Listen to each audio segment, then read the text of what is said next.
এই দৃশ্য আমাদের এই ঘাঘট নদীতে যখন বন্যার পানি বেশি হচ্ছিল, সামনের দিকে হিন্দুপাড়ার সামনে এই খরার মাধ্যমে দুই ভাই সম্ভবত মাছ মারতেছিলেন। খুব একটা সুন্দর পরিবেশ।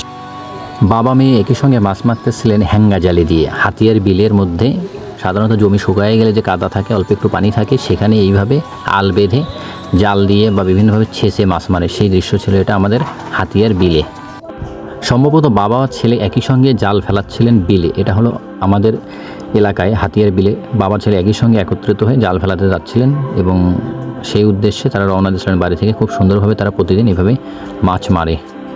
এটা হচ্ছে আমাদের এলাকার অন্যতম হাতিয়ার বিল, যেখানে প্রতিদিন শত শত মানুষ বিভিন্ন উপায়ে মাছ ধরে। জাল, নেট, ক্যাটা, পলো, ট্যাটা বিভিন্নভাবে তারা মাছ ধরে প্রতিদিন। গাইবান্ধা জেলার অন্যতম নদী ঘাঘট। সেই ঘাঘট নদীতে মাঝিরা দেখেন মাছ মেরে আসতেছে।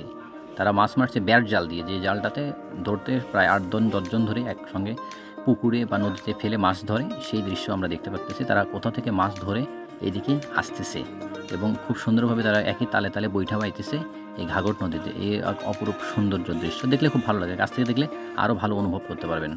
গাইবান্ধা জেলার অন্যতম ঐতিহ্যবাহ নদী ঘাঘট, সেখানে চাচা ভাতিজে একই সঙ্গে মাছ মারতেছে সন্ধ্যার ঠিক পূর্ব মুহূর্তে এবং অসাধারণ একটা দৃশ্য ছিল, যেখানে আমি উপস্থিত ছিলাম। তবে শেষ পর্যন্ত তারা কোনো মাছ পায়নি, তবে চেষ্টা একের পর এক তারা করে গেছিল।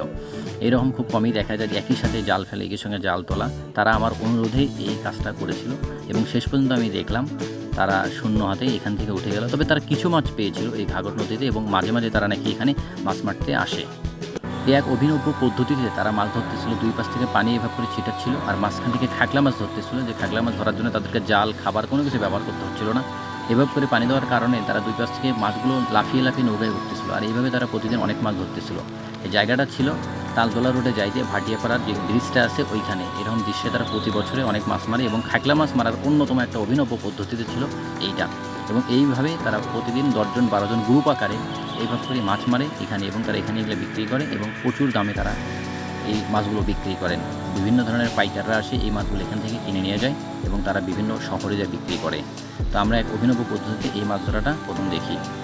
এখানে আরেক অভিনব পদ্ধতিতে মাছ ধরা হচ্ছে, অর্থাৎ হাঁসতে মাছ ধরা হচ্ছে। এর নদীতে, পুকুরে, ডোবায় বিভিন্নভাবে হাঁসতে মাছ ধরা হয়, কোনো ধরনের কোনো কিছু ব্যবহার করা হয় না। অবশ্য আমিও এটাতে মাছ ধরতে অনেক অভ্যস্ত ছিলাম। এক্ষেত্রে 1.5-2 ঘন্টাতে পড়লে অনেক মাছ পাওয়া যায়, কোনো ধরনের পরিশ্রম করে। তবে অনেকে আনন্দে পুকুরিতে এই ধরনের মাছ নামে। তবে শরীরে অবশ্যই পলি মাটি বা কাদা ভরে থাকে। অনেকে আবার এটাতে বোরিং ফিল করেন, মানে ভিতরে নিচে কি আসে না আসে এরকম একটা অস্বস্তিকর পরিবেশ তৈরি হয় এবং খুব খারাপ লাগে। অস্বস্তিতে তো অনেকে মাছ নামতেও চায় না বা মারতেও চায় না। সারি সারি ঝাড় জাল, অর্থাৎ খরা। একটা কথা আছে, মরায় মারে খরা, হা করায় মারে বর্ষি।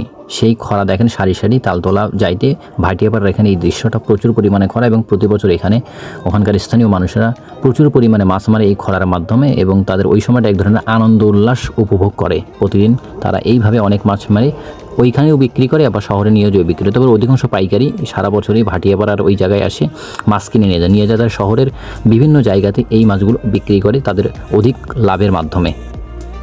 যমুনা নদীতে মাছ মারতেছেন এই কাকা। বিশাল খরস্রোতের ভিতরে খরা দিয়ে এককভাবে মাছ মারতেছিলেন। আশেপাশে অবশ্য কোনো খরা আর কোনো মাছ মারার ব্যক্তিকেও আমি দেখতে পারিনি। তবে তার এই মাছ মারার দৃশ্য দেখে খুবই ভালো লাগতেছিল, কারণ এককভাবে এরকম একটা জায়গায় মাছ মারতেছিল। একটু পরপর সে মাছ পাচ্ছিল এবং তা দেখেই খুবই ভালো লাগলো। পাশেই কিছু লোকজন ছিল, তারাও তার দৃশ্য দেখতেছিলেন। আমি তাকে যখন জিজ্ঞাসা করলাম কেমন মাছ পাচ্ছেন, বলে একটু একটু। তবে খুবই খরা ছিল এবং দৃশ্যটা অনেক সুন্দর। একটু পরপরই সে মাছটা তুলতেছিল।